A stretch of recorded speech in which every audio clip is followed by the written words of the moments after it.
Sa videong ito, sisilipin natin kung gaano katindi at kasolid ang nakuhang suporta ni VP Sara mula sa mga probinsya ng Visayas noong 2022 elections.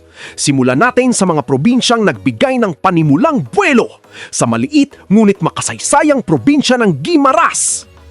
Bagamat kilala ito bilang Mango Capital of the Philippines, makikita rin natin dito ang suporta para kay VP Sara. Umabot sa mahigit 25,000 votes ang kanyang nakuha rito. Next naman, ang politically influential na Iloilo. Isa ito sa pinakamalalaking voting provinces sa Western Visayas. At kahit matindi ang political competition dito noong 2022, nakaipon pa rin si VP Sara ng halos 365,000 votes. Sa Antique naman, mahigit 36% ng mga botante ang pumabor kay VP Sara. Patunay na kahit sa mas tahimik na probinsya ng Visayas, ramdam din ang kanyang political presence. Halos kalahating milyong boto naman ang nakuha ni VP Sara sa Negros Occidental. Isa ito sa pinakamalaking voting provinces sa buong bansa, kaya malaking bagay ang halos 476,000 votes dito. Sa Capiz, umabot sa mahigit 43% ang suporta kay VP Sara. Malinaw na malakas din ang kanyang appeal sa mga botante rito. Kilala man ang Aklan dahil sa world-famous na Boracay, naging kapansin-pansin din ang suporta rito kay VP Sara noong eleksyon. By the way, sa tingin ninyo, aling probinsya kaya ang may pinaka-solid na suporta kay VP Sara sa buong Visayas? I-comment ninyo sa baba ang inyong hula bago natin ilabas ang top 5. Pasok na tayo sa mga probinsyang halos kalahati ng voters ay si VP Sara ang pinili. Sa Eastern Samar, umabot sa halos 47% ang kanyang total vote share. Dito na nagsisimula ang mga probinsyang majority talaga ang suporta. Sa Northern Samar, lampas kalahati ng mga bumoto ay pinili si VP Sara. Negros Oriental enters the list with over 54% support.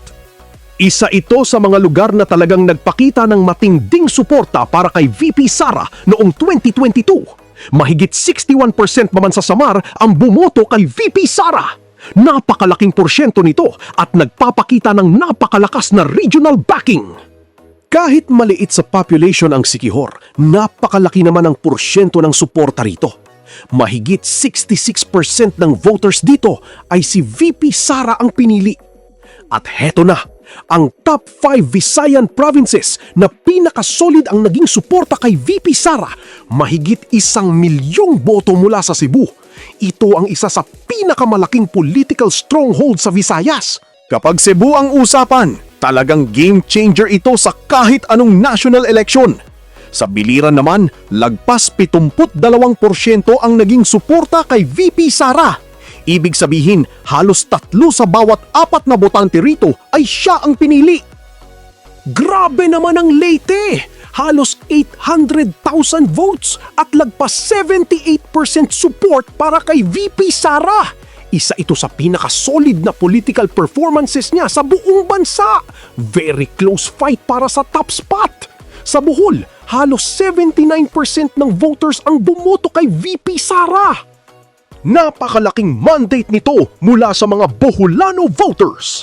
At ang number 1 province sa Visayas na pinakasolid ang suporta kay VP Sara noong 2022 elections ay Southern Leyte. Mahigit 82% ng total votes dito ay napunta kay VP Sara. Ibig sabihin, halos 8 botante sa bawat 10, si VP Sara ang pinili. Talagang napakalakas ng kanyang naging suporta rito noong nakaraang eleksyon.